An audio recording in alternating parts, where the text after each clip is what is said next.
Hey, guess what? I'm Jolly. I'm here to show you how to complete a California state ID application with Noho Home Alliance. So, first thing that your guest is going to need is to have an email address they know the password to, a cell phone they can receive a text with, paper and a pen for you to write your notes down, and then you'll also want to have one of those copies of the yellow fee waiver. Okay, so moving right along, we'll go right here to dmv.ca.gov. I'm going to select English and then go right along. Get an ID or a driver's license. I'm going to agree to do business over the internet. And you're going to have to create an ID.me account. Probably 95% of the time, you'll have to create a new ID.me account. So here, we're just going to punch in the email address you gave me. We're going to come up with a brand new password for this. It's got to meet all these requirements. What is that? Lowercase, uppercase, at least 8 characters, a number. I think typically I try to throw a symbol in there as well. You know, sometimes I'll even need to create an email address for somebody so that they know what the password is to it. So you can just do that at, a Google Mail. So we've sent an email to him, and I gave him a moment to see if he could check it on his phone. If not, I think I've got another tab open here already where he's already logged in with his email address and his password. And there it goes. Welcome to ID.me. Just going to click right here to confirm this email address. Bingo. So now we're going to have to receive a code via a text message. And as you probably know, a lot of our guests don't have cell phones, or it's tough for them to keep them charged living outside. So I normally let them borrow my cell phone number, and that's totally fine. They'll probably need to have an ID to get a phone. So it's a chicken egg situation. But they've never texted, like it's never sent me text the day after I help somebody with this. So I figured they would do the same for me. Okay, account is now secure. Hooray, we're going to click continue. Okay, says, will you let the DMV see my email address? Okay. All right, now we're going to sign in with the ID.me account. Here's the email address. Here's the password that we just created for the first time. And sign in.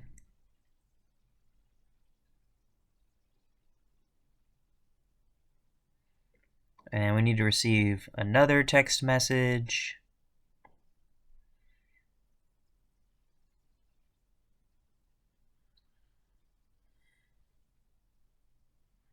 I'll just pop this in right here. Continue.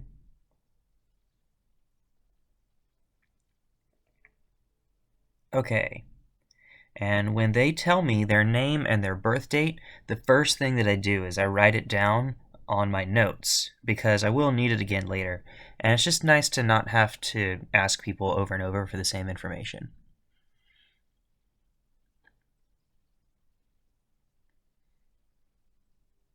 Okay.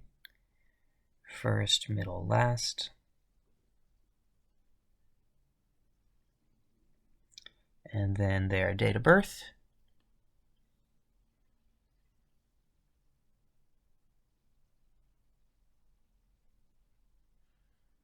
See the pause there is because I'm writing on my notes first.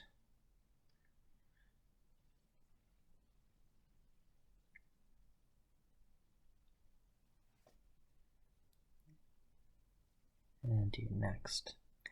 Okay, so we're gonna replace a card today. What kind? Never a driver's license, always an ID. Some people know their ID numbers. Some people will keep that, in their memory banks. That's fine. I don't, but it's probably good information to remember. It was always lost or stolen. That's fine. You never want to use your ID to fly. Just click no. Applying for a reduced fee or free ID today? Yes. Okay, we're going to do a what address do they want to receive their ID to? And right now, as you can see, I just put in the church address, 11031 Camarillo Street.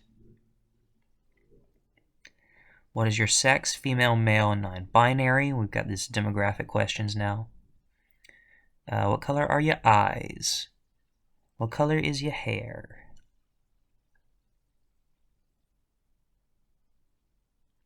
How tall are you?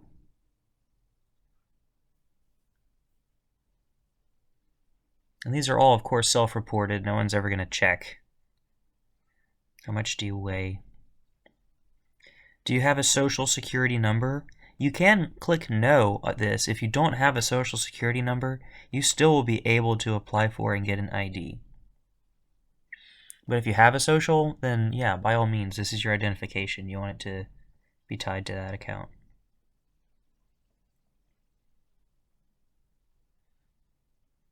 Don't look.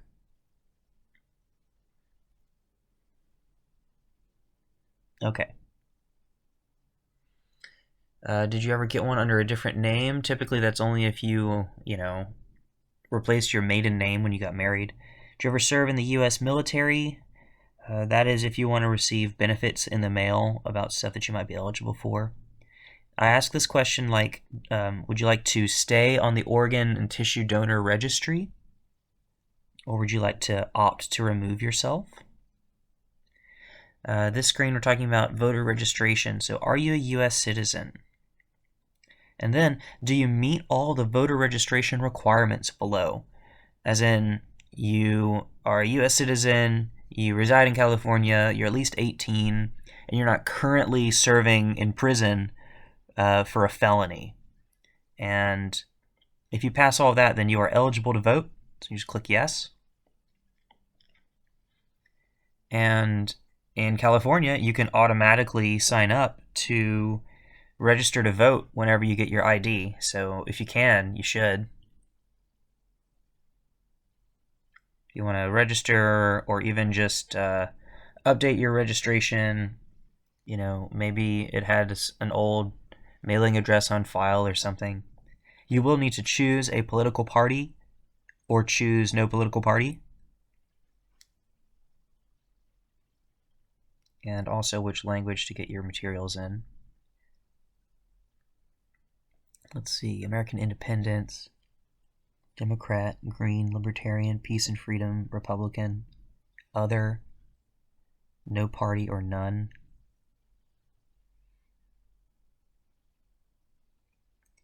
This guest said, I don't know, I used to be Libertarian. Maybe my political views have changed. I said, yeah, let's go with the Peace and Freedom Party, which chose because it's good marketing.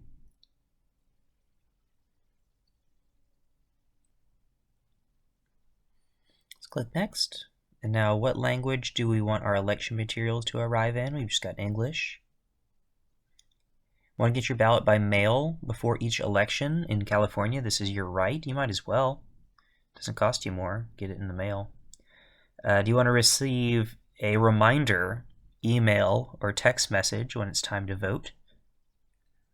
And so I'll just put in this email address. So it'll send them an email saying, hey, guess what? There's an election coming up. We've got your ballot already sitting in your mailbox. And even if you get your ballot mailed to you, you still can vote in person. And there you go.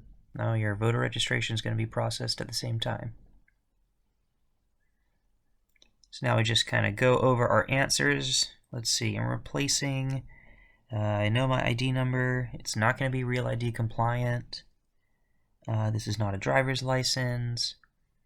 There's my name, date of birth, my address, my sex, eye color, hair color, height, weight, social.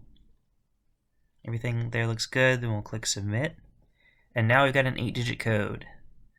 And I'm going to write that code down on the notes that I've been taking for this person, because when they get to the front of the line, they're gonna tell them you need to fill out an application, and we can say, great, well, we already have, and here's the application ID.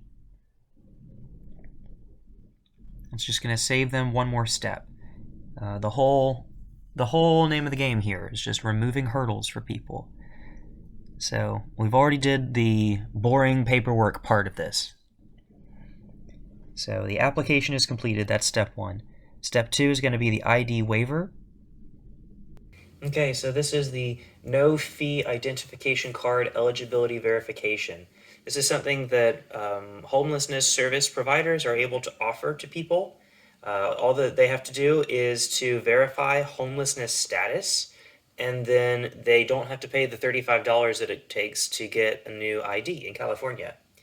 So now you fill out, over here it says first, middle, last name, date of birth, their driver's license number if you have it, and their mailing address. All of this is stuff that you should have already from the notes that you've taken previously. And then our information goes down here at the bottom. I check nonprofit agency. I put my name here. I put homeless service provider name. I put Noho Home Alliance. And then our address, 1101 Camarillo Street, North Hollywood, 91602. Email address, normally I put info@nohohome.org. And then there is a 2-question survey that you have to answer so that you can verify their homelessness status. The first question is, can I ask you a personal question? The second question is, where did you sleep last night? And we're just trying to find out, that they were somewhere that is not meant for human habitation.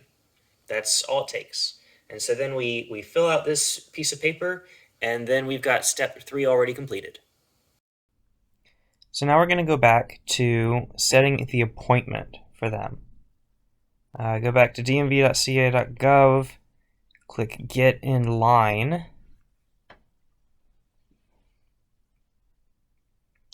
Let it load for a moment. Okay. So you can, if they've got a smartphone, they can use it to take the picture of that QR, or you can just click the button down at the bottom left instead. And it's going to ask you, can I use your location data? I pick Van Nuys. It's the closest one to me. It's going to need a phone number again. So if they've got a number, put theirs in here, because it'll tell them when it's their turn. If not, just let them borrow your phone number. It's fine. It's not a big deal. And then I'll just have to put in a code. So far, let's see. We've already completed the application with all the demographic info. And then we've completed the fee waiver, so it doesn't cost money. And now, when they get there, they're not going to have to wait in line for a long time at the DMV. Nobody likes that. Okay, here's the code. Great. Now they have this place in line, so I'm going to write down on their notes, Bravo 096. Looks like there's 19 people ahead of them in line, so that's fine. That might take them maybe 35 minutes to get from where they are right now to the front of the line. And when I print out their bus directions, or write down their bus directions for them, then, it might take them 45 minutes or an hour to get there anyhow. So now we're going to find the bus directions. I've just got it from 11031 Camarillo Street, which is the location where we have our Monday, Wednesday, and Friday program. And the nearest DMV there is going to be the one in Van Nuys. That's at the corner of Van Owen and Kester. So you can take the 224, which goes from the Lancashire intersection there. It takes Lancashire north up to Van Owen. And then at Van Owen, you can get on the bus number 165 that will take you west. And you take that until you get to Kester. And so I'm going to write that down on their notes for them on the sheet of paper that I've been keeping track of everything. Hey, wow, congratulations, you did it. You helped someone finish their DMV application, fill out the yellow fee waiver form. You got them an appointment so that when they show up at the DMV today, They won't have to wait in line when they get there. You've gotten them bus directions, and then the last thing to do is just give some extra encouragement. Encourage them to take full advantage of the services that we've got here at Noho before they go. Bring a bag lunch, and maybe a fresh shirt with like a collar or something would be fine too. And then check in with them when you see them again. See how it went.